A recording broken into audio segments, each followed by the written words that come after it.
Hello, whisperers. Welcome to the channel. If you enjoy tonight's tale, don't forget to like, subscribe, and share. It helps more than you know. Now, dim the lights, and let's begin tonight's story. I know how it sounds. You hear Wendigo and think of stories, old ones told by firelight to keep kids from wandering too far into the woods. But I swear to you it's real. My brother's been living with it for years. We were born 5 minutes apart, identical down to the scar on our chin. When we were kids, people used to mix us up all the time. He hated that. Said he wanted to be his own person. Funny, isn't it? How sometimes you get exactly what you ask for. He wasn't always like this. The hunger came later, during the storm. That was years ago. The winter the sky wouldn't stop snowing. Power went out. Roads vanished. Just me, him, and 4 walls between us and the wind. By the 3rd day, we'd eaten everything worth eating. By the 5th, the firewood was gone. I was breaking up floorboards just to stay warm. He said he was going to find food. I begged him not to go. There was nothing out there but white and death. He left anyway. Hours later, he came back with granola bars. Just tossed them on the table, said nothing. His hands were shaking. I tore into one before he even sat down. "Where'd you find these?" I asked. He didn't answer. Then I saw it, that little bit of red at the corner of his mouth. Dried, dark. I wanted to believe it was nothing, a cracked lip maybe, but something in me knew. He never spoke about that night again. When the storm broke, we walked into a world that didn't feel like ours anymore. The trees were half buried, branches split under the weight of ice. Crows circled low over the valley, the only thing still moving. After that winter, we stopped talking about the old life. Town didn't feel the same. Folks wouldn't look us in the eye. Some swore they saw him wandering the woods at night, barefoot in the snow. I always said they were imagining things. He built a little place deeper in the trees, said he wanted space. I visited when I could, brought food, checked on him, but each time he seemed thinner, not starving, just hollow, like he'd been carved down to the outline of himself. For a long time, I thought he'd beaten it, stayed out of town, lived quiet, ate what didn't have a name. But hunger's a cruel thing. It always finds its way back. Now the woods are quiet again, the kind of quiet that feels like breath held too long. And people have started going missing. The wind carried sound strange in winter. You could swear something was close, then realize it was half a mile away, bouncing between the trees. That night, the woods wouldn't stop echoing. I could hear them out there, voices cutting through the cold, flashlights flickering between the pines. The whole town was searching. A family from across the ridge had vanished sometime after dark. No struggle, no footprints leaving their house. Just a door left wide open. Snow drifted across the floorboards.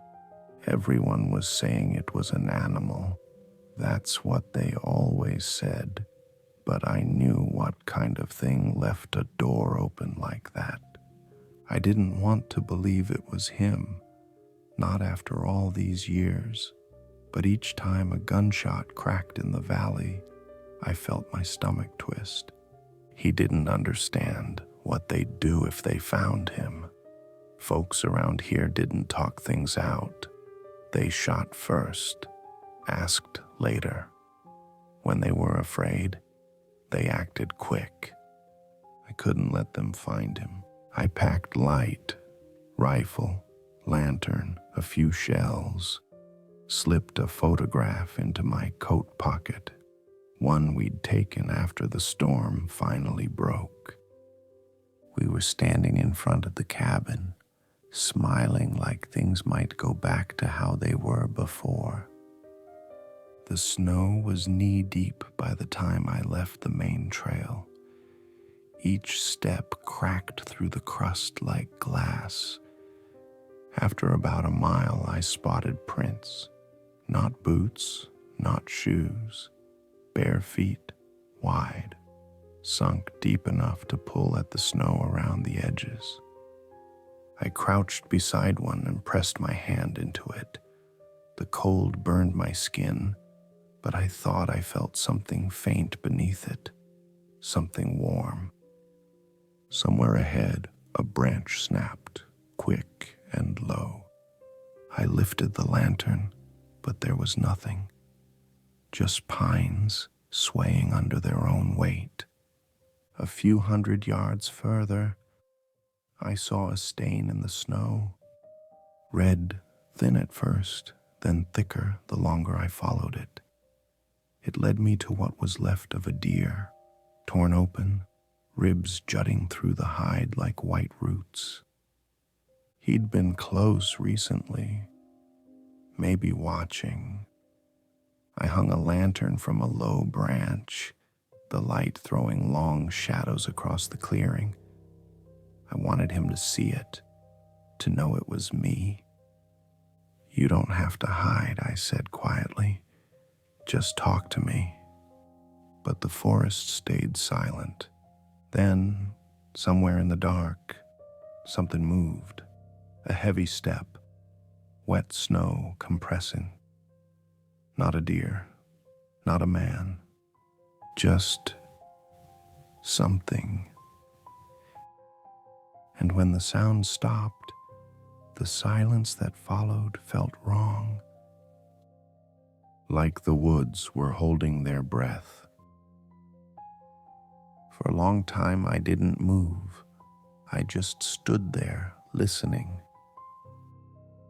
The sound had come from somewhere behind me. I was sure of it. But when I turned, the trees were empty. Snow fell steady through the light, drifting over the footprints I'd left getting there. It was strange how quickly things disappeared in the cold.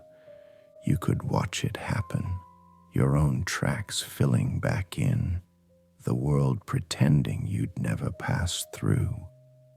I tried calling his name once, but it came out softer than I meant. My throat was dry. The air burned going in. "Please," I said, "just talk to me." Nothing. I kept walking, following the prints until the snow grew shallow again. The tracks looked older now, distorted. A few branched off into the trees, like he'd circled something or someone. Not far ahead, I found a rifle half buried in drift, bolt frozen open, blood spattered along the stock. One of the search parties, maybe. I wanted to think he'd tried to defend himself, that it was an accident, but the snow told a different story. There'd been 3 men here, 3 sets of boots, 2 rifles, and drag marks pulling away into the trees. The third set of prints just stopped, like the man had been lifted off the ground. The air smelled like iron again. I lit another lantern and hung it on a branch, hoping its light might drive away whatever else was watching. The flame shivered when the wind rose. I sat for a while, listening to the forest breathe. Every small sound felt wrong, too close, too human. After a while, I started thinking about that night in the storm again. The way he'd stared at the fire, how he wouldn't let me touch him, how he'd stopped eating after that, even when food came easy again. Maybe the hunger never went away. Maybe he'd just been waiting for it to come back. I don't know why, but I whispered his name again, louder this time. That's when I heard it. Not an echo, not my own voice, a whisper, low and ragged, somewhere behind the trees. My name. It sounded like him. I turned toward the sound. It came again, faint, hoarse, carried on the wind. My name. Where are you? I called. It's me. Nothing answered, but the snow shifted ahead, flakes spiraling down from a low branch. Something had just passed through. I raised the lantern, stepping slowly, careful not to lose the tracks beneath me. They twisted deeper into the trees, half filled, half erased. A thin trail of blood threaded between them like a vein. The voice called again, closer this time, desperate, breaking. It sounded scared. I followed it until the trees opened into a small clearing. The moon had crept out from behind the clouds, pale light spilling across the ground. That's when I saw the first body. One of the searchers lay face down in the snow, his coat torn halfway off. Another was slumped against a stump, throat gone, eyes wide open and frozen white. Their rifles were smashed, one bent clean in half, the other missing its barrel entirely. I wanted to run, but I couldn't. My legs felt nailed to the ground. Something moved beyond them, a shadow slipping between trunks, too tall, too thin. It paused, tilting its head. I caught a glimpse of a face, or something shaped like one, before it vanished again. I stumbled forward, kneeling beside the nearest man. His mouth was open, lips split with frost. I thought maybe he was still breathing until I realized the steam was coming from me. That's when I noticed it. My breath didn't fog the same anymore. It came out thin, faint, like smoke instead of mist. My hands didn't feel cold either. I pressed them into the snow, waiting for the sting, but there was nothing. My chest hurt, not sharp, just heavy, like something was pressing down from inside. The voice came again, but now it was everywhere, behind me, beside me, inside my head. You have to stop. I turned and saw him. He was standing at the edge of the clearing, pale, trembling, eyes sunken deep, same face, same scar. For a second I thought I was looking at a reflection. Don't, he said. Please, don't do this again. He took a step closer, hand shaking. I lifted the rifle before I even realized it. For a long moment, neither of us spoke. The woods were silent, I don't know which of us started crying first. He looked worse up close. His skin had gone gray, stretched tight against the bone. His eyes were sunken deep, ringed black like bruises that never healed. I kept the rifle steady, though my arms were shaking. "What are you talking about?" I asked. "It's me. You're sick, but I can help you." He took another step. The snow crunched softly under his boots. "Please," he said, voice trembling. "You don't remember." I shook my head. "You don't know what you're saying." "I do." His voice cracked on the words. "You never came back." The wind pushed between us, carrying a sound I almost didn't notice. Faint, wet, steady, dripping. I looked down. Blood trailed from my fingertips, smearing across the rifle stock. I didn't feel a thing. He reached toward me. "It wasn't supposed to happen like that." "Stop," I whispered. His hand hovered in the air, too close. "You said you'd wait. You promised you'd—" "Enough," I snapped. The sound of it echoed through the clearing. The rifle's barrel trembled inches from his face. He didn't flinch. He just lowered his gaze, and I realized he wasn't looking at the gun. He was looking at me, at my mouth. I stumbled back, shaking my head. "No, that's not. I was in the cabin. I waited for you." He closed his eyes. "You went into the storm. You were so hungry." Images flickered through my head. Snow, dark, firelight, my brother's hand reaching out, my own fingers digging into something warm. The taste of salt and iron. I dropped the rifle. He tried to speak again, but his voice broke, turning to a sound I didn't recognize, half sob, half plea. "I forgive you," he said.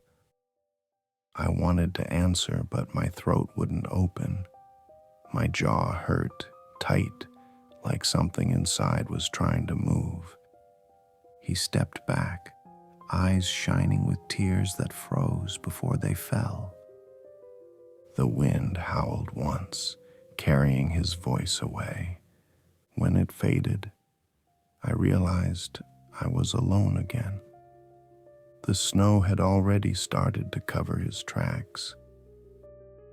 I stood there until dawn, staring down at the place he'd been, until the lantern died and the cold crept in. That's when I looked at my hands. Skin cracked, nails black, veins raised beneath the surface.